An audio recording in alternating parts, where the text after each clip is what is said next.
con la activación quizá más agresiva de la SAT, ¿podríamos entonces seguir viendo este tipo de detenciones o de casos? Bueno, yo creo que hay que ser muy cuidadoso en la manera en que se aborda esta pregunta, porque sabemos que allá afuera hay toda una campaña de desprestigio para crear incertidumbre en torno a lo que está pasando. Entonces, poder saber si vienen o no vienen, si hay grandes empresarios o no hay grandes empresarios, eso es algo que solamente las autoridades de la SAT lo conocen y habría que hacer la consulta a ellos. Por de pronto, nosotros que estamos afuera realmente no tenemos mayor indicio de lo que pudiera estar sucediendo, pero lo que sí hay que decir es que en términos generales, de la totalidad de contribuyentes a los distintos impuestos en Guatemala, la gran mayoría cumple con sus obligaciones, la gran mayoría trata de estar al día, por supuesto, como en todo proceso y con un sistema tan complejo, un sistema tan complicado, con tanta normativa como el guatemalteco.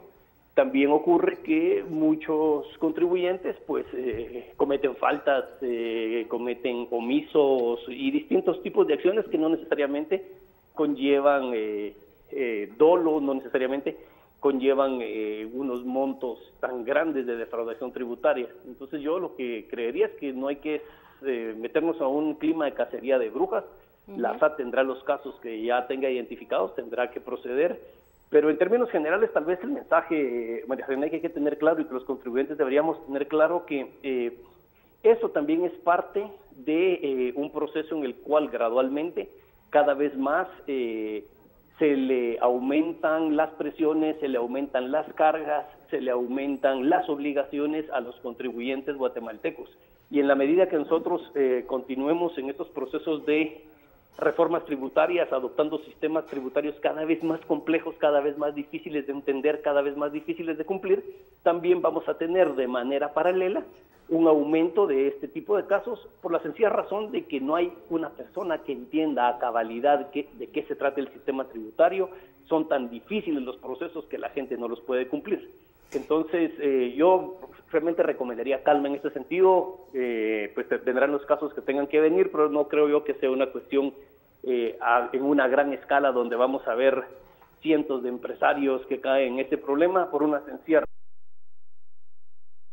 Un negocio en el cual el negocio consiste en no pagar impuestos, realmente es un negocio que no debería existir, porque los impuestos es parte de lo que debe incorporarse dentro del giro nacional, dentro del giro normal de negocios. Entonces creo que muchas empresas, sobre todo las empresas más grandes, más establecidas, con mayor reputación y mayores operaciones en Guatemala, son empresas que desde hace mucho tiempo, desde siempre han entendido esta lección que el no pago de impuestos no puede ser la ventaja competitiva de ningún negocio. Aún así vemos estos casos, pero Hugo, tú mencionas lo de nuestro sistema tributario. Te digo, ¿qué significan estos casos o cómo podríamos entonces analizar el sistema tributario a raíz de lo que estamos viendo?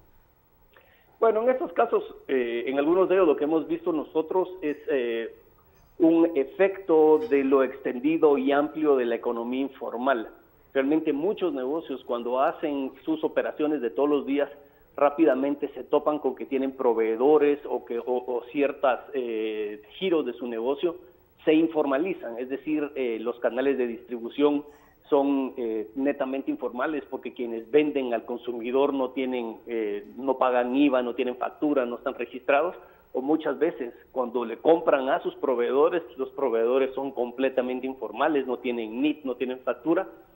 Todo eso complica realmente la operación de los negocios y se presta para también que en determinados momentos toda la cadena de la tributación se debilite, puesto que al que está registrado, al que tiene un NIT, al que da facturas es fácil de registrar, pero al que está fuera no.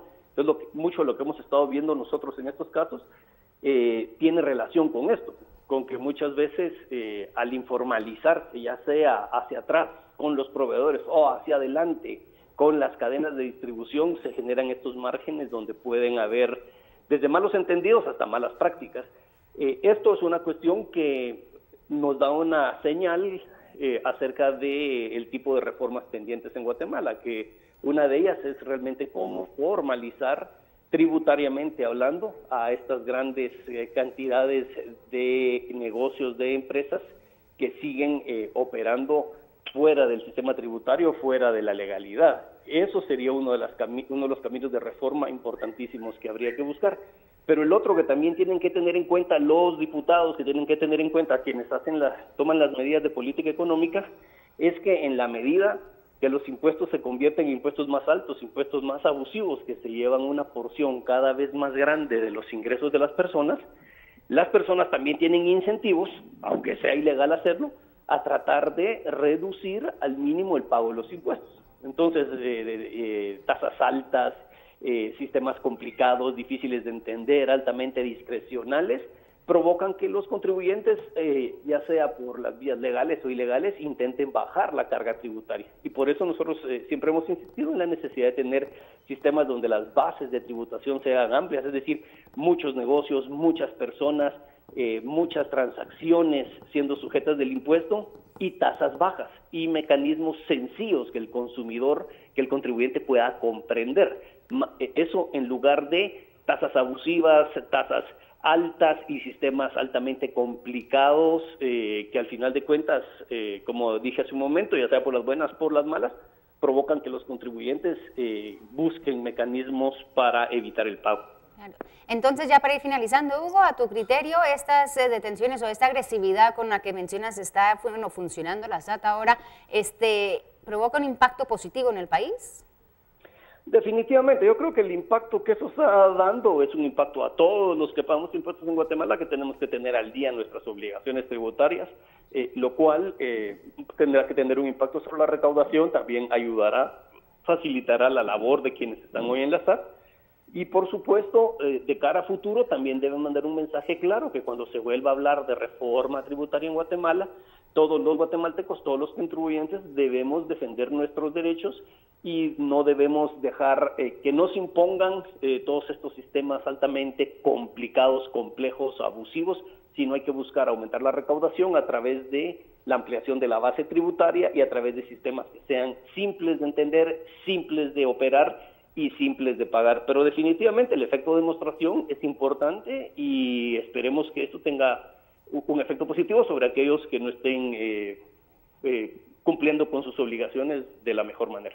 Perfecto, gracias por haber tomado nuestra llamada este día. Entonces, hablando del impacto que tienen estos casos, estas detenciones de defraudación fiscal en Guatemala, era Hugo Maúl, experto en economía y finanzas, claro que sí, hablando sobre el impacto que esto puede tener en nuestro país y al final de todo, bueno, escuchamos que ciertamente esto que estamos viendo impacta de una manera positiva a Guatemala. Vamos a seguir con más. ¿Qué dice la gente a todo esto? Las respuestas ya están allí. Desde luego, y justamente vamos con Pedro Chaniano para leer entonces la opinión de los guatemaltecos. Así es, revisamos una vez más entonces cuáles son las respuestas que tenemos en la pregunta que le planteamos a usted hace un par de horas, siempre a las 5:45 de la mañana. Ponemos entonces en pantalla el resultado, habíamos dicho ya algunos resultados, sí, siempre el hashtag importante. Siempre se mantiene entonces la tendencia con el no, 67% no y 33% sí. La pregunta, ¿considera que existen los mecanismos necesarios para evitar la evasión fiscal? Pues bueno, eso es lo que dicen entonces nuestros televidentes. No están los mecanismos necesarios, no estamos preparados. 67% es entonces el rubro que gana en esta pregunta. Y bueno, si no le es suficiente nuestra pregunta cerrada, BLM Evasión Fiscal es nuestro hashtag para que usted también comente con nosotros. Hasta ahí entonces la información de lo que es las redes sociales respecto al tema. Seguimos, compañeros. Y bueno, vamos a presentar las inolvidables a esta hora. Muchas cosas pasaron la semana anterior y mucha gente están esperando este momento, este segmentito que siempre arranca sonrisas, ¿verdad? Otto Ángel y Ben Keiching nos tienen entonces este reportaje visto desde un punto de vista un poco más agradable. Las inolvidables.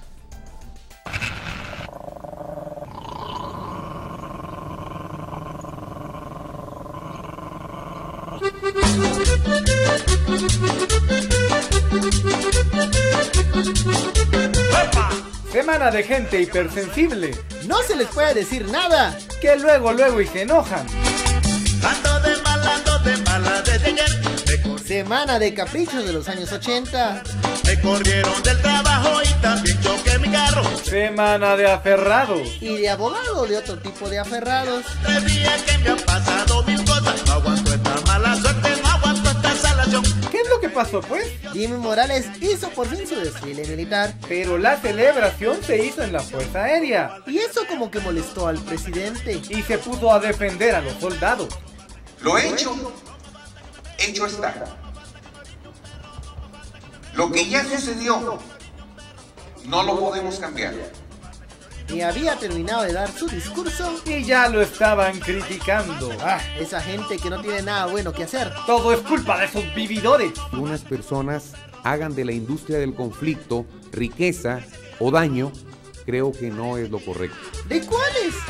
Ya, el que le quede el guante, que se lo plante. Mire, al que le va el guante, que se lo plante. Al que le duela una declaración, le duele. Para cerrar con broche de oro, el presidente se puso a disque marchar. Ya van 3 días que me han pasado mil cosas. No aguanto esta mala suerte, no aguanto esta salación. Ya, esto es demasiado. Mi querido Heinz, si usted nos deleita con un poema, yo se lo voy a agradecer. Un perro, no me falta que te orine un perro, no me falta que te mee un perro, no me falta que te orine un perro. Pero vendrán cosas peores, dice el libro de la vida. Sí, el poema del vocero presidencial. Cuando planté rosales, coseché siempre rosas. Cierto, a mis lozanías va a seguir el invierno, mas tú no me dijiste que mayo fuese eterno, mas no me prometiste tan solo noches buenas. Uno ya no sabe si reír o llorar. Pero cuidadito, y alguien critica al mandatario. Por eso, tendríamos que dialogarlo. La comisión... Tendríamos que dialogarlo. Perdón, presidente. Tendríamos que dialogarlo. Es que antes no le puedo decir si sí o si no. Alguien le dijo al gobernante que todo está bien. Me dijeron que hay pache para comer, pero veo que solo en esta mesa le sirvieron. Así es que o le sirven a todos o no comemos ninguno, por favor. Que lo que pasa es que todos los demás están en su contra. Eso se parece a lo que decía Otto Pérez y Álvaro Colón. ¿Qué acciones va a tomar sobre el periférico que está inconcluso y cuál es su postura? ¿Se seguirá llamando Otto Pérez Molina o va a cambiarle el nombre a ese periférico que está aquí en Quetzaltenango? Luego de su enojo semanal, el presidente regresó a lo que sí sabe hacer. ¿Gobernar? No, contar fábulas. ¿Quieren que les cuente una historia? ¿Quieren que les cuente una historia? Va. Un perrito. Vuelve el perro arrepentido. Se metió a una casa abandonada y empezó a caminar por todos los corredores y cuartos abandonados. Con el rabo entre las piernas. Hasta que llegó al cuarto principal de aquella casa abandonada. Cuando asomó la carita, la cabecita, se dio cuenta que adentro había otro perro. ¡Vuelve el perro arrepentido!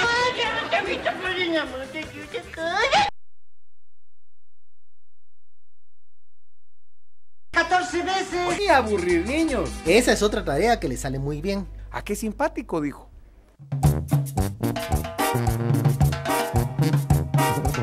Y mientras tanto, en la tremenda corte, sigue el rosario de abogados defensores.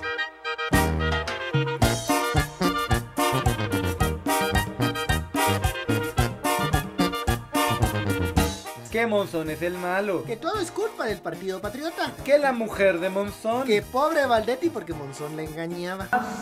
Fácil, lo más sencillo, como se hizo hace 2000 años, cuando alguien le dio un beso al otro y después lo crucificaron, ahora se llama colaborador eficaz. Y afortunadamente hace 2000 años aquel del beso se ahorcó. Como no se ahorcó, sigue disparando al aire por todos lados. Ah, pero para aferrados hay uno que le gana a todos. Mire, él es terrible. Él fue el que fue a decir que yo tenía 41 plazas cuando no es cierto, el que mete difamaciones, calumnias y de todo. Y yo lo único que sé es que le dicen saliva. Eso es lo único que sé de él, pero no tengo ni la menor idea qué es. Porque dicen que se le cae la baba con el dinero, pero... Y que se agarra del puesto con uñas y dientes. Bueno, sí, Michael fue destituido. Pero él dice que no se va. Eso sí, tampoco esperemos que conteste todas las preguntas. Preparando para atenderlo ya. Espérese, solo, no, Michael, solo, mire, ¿cómo va a ser el proceso? Michael, ¿qué va a hacer?